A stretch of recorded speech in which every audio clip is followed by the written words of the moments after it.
Bueno, continuamos acá en Vladimir a la Una y saludamos a Víctor Álvarez, economista, investigador del Centro Internacional Miranda, Premio Nacional de Ciencias, ¿no? Un estudioso de la materia económica. Comenzaremos a conversar sobre la economía, pero me gustaría en concreto aterrizar primero en la detención de estos gerentes de esta cadena de farmacia, ¿no? Sí. Farmatodo, pues, no se trata de hacer publicidad o no. Bueno, Y bueno, entiendo que fueron liberados algunos de los gerentes, pero la medida como tal.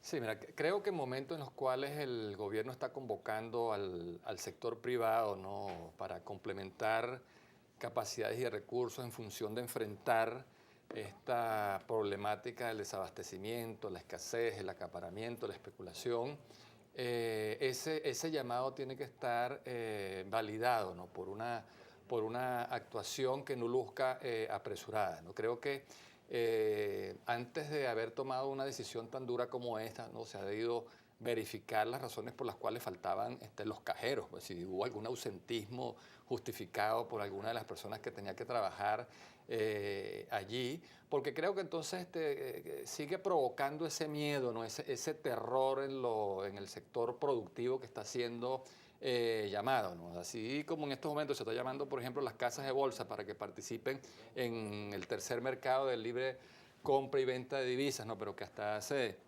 unos años estaban haciendo justamente eso y cuando se cambió el marco legal entonces fueron detenidos y presos, ¿no? Creo que eso crea muchas aprensiones, ¿no? y muchos temores. Y hay un tramo previo, ¿no? Que se debe agotar, que bueno, es primero verificar cuáles fueron las razones que de verdad explican esa situación para no apresurarse a tomar este tipo de decisiones que puede tener un Ahora, efecto muy contraproducente y contrario a lo que se quiere, pues, ¿no? a eso iba, Víctor. En la economía, este tipo de medidas o este tipo de situaciones que se presentan, por ejemplo, que si un supermercado o una tienda X no saca toda la producción a la venta, tiene inventario más allá por encima de lo que debe tener, no coloca todo el personal necesario para que se generen una fluidez en la venta. ¿Eso cuánto pesa en cuanto a la magnitud del problema como tal que tenemos de falta de insumos, de parálisis del aparato productivo? ¿Cuánto pesa eso allí? Sí, mira, creo que las dinámicas, ¿no? Y lo que son las rutinas tradicionales, ¿no? Los mecanismos que rigieron durante mucho tiempo en la dinámica económica, tanto a nivel de producción, canales de distribución y comercialización, se han visto muy alteradas, ¿no? Por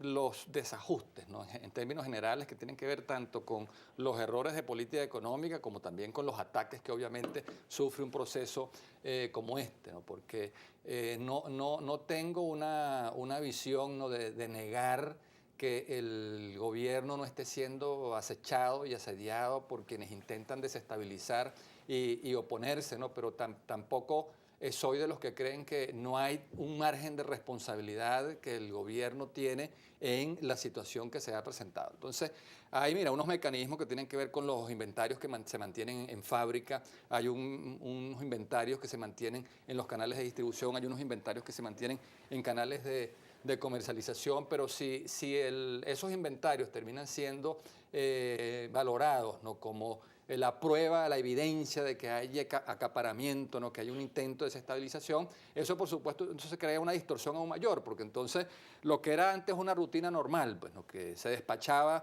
con determinada frecuencia, si justo el día que te hacen la inspección el camión estaba por salir o estaba por despacharse, ¿no? Y entonces ese es el cuerpo del delito, pues obviamente eso contribuye a empeorar, ¿no? una dinámica, ¿no? Entonces creo que hay que hacer una revisión, ¿no? Y diría una rectificación, ¿no? De la manera como se está procediendo, porque pudieran estarse empeorando aún más, o sea, el remedio pudiera estar siendo peor que la enfermedad. Hablando de eso, ¿qué es lo que el gobierno está haciendo bien en el manejo de esta crisis y qué está haciendo mal?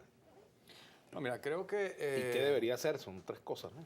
sí, mira, creo que no le hace bien a la economía el que hayamos arrancado el febrero, que estemos ya 2 de febrero, y no se terminen de anunciar un conjunto de medidas que el gobierno tiene al alcance de la mano y que pudieron haber sido anunciadas el 31 de diciembre, cuando se dijo que después del abrazo se le iban a decir al país justamente cuáles eran ese tipo de medidas. Entonces creo que le está haciendo mucho mal a la dinámica económica nacional, a la recuperación del ritmo de actividad económica, no solamente este tipo de situaciones como las que ya acabamos de abordar en el tema de la cadena de farmacia, sino el hecho de que las medidas, por ejemplo, cambiarias que se anunciaron, si bien es cierto que van en la dirección correcta, todavía están rodando por el hombrillo y deberían rodar ya más bien por el canal de 40, pues, o sea, debería incrementarse la velocidad de las medidas. O sea, no tiene ningún tipo de sentido mantener una tasa de cambio de 6.30 para la importación de alimentos y de medicinas con el argumento de que se va a contener la inflación o se va a evitar que suban los precios, cuando resulta que si uno revisa los datos del Banco Central, los sectores donde más inflación hubo fue precisamente el sector alimentos, que casi llegó a 100%, pues, lo que demuestra el agotamiento del anclaje cambiario para abaratar los precios. O sea, hay otros elementos que tienen que ver con las semillas, con los fertilizantes, con los canales de distribución, de comercialización, los que están explicando el fenómeno inflacionario. Y dejar una tasa de cambio tan baja de 6.30 para la importación de alimentos y de medicina es condenar a la ruina a lo poco que quedaba de industria en el sector alimentos y medicina, porque no van a poder competir con unas importaciones tan baratas. Entonces sería mejor destinar esos 10.000 millones de dólares que los va a gastar el gobierno, porque es el principal importador en esos renglones, a un programa de compras gubernamentales en favor de la industria nacional y reactivar ese sector tan importante. Y mientras tanto, ¿cómo haces con la demanda?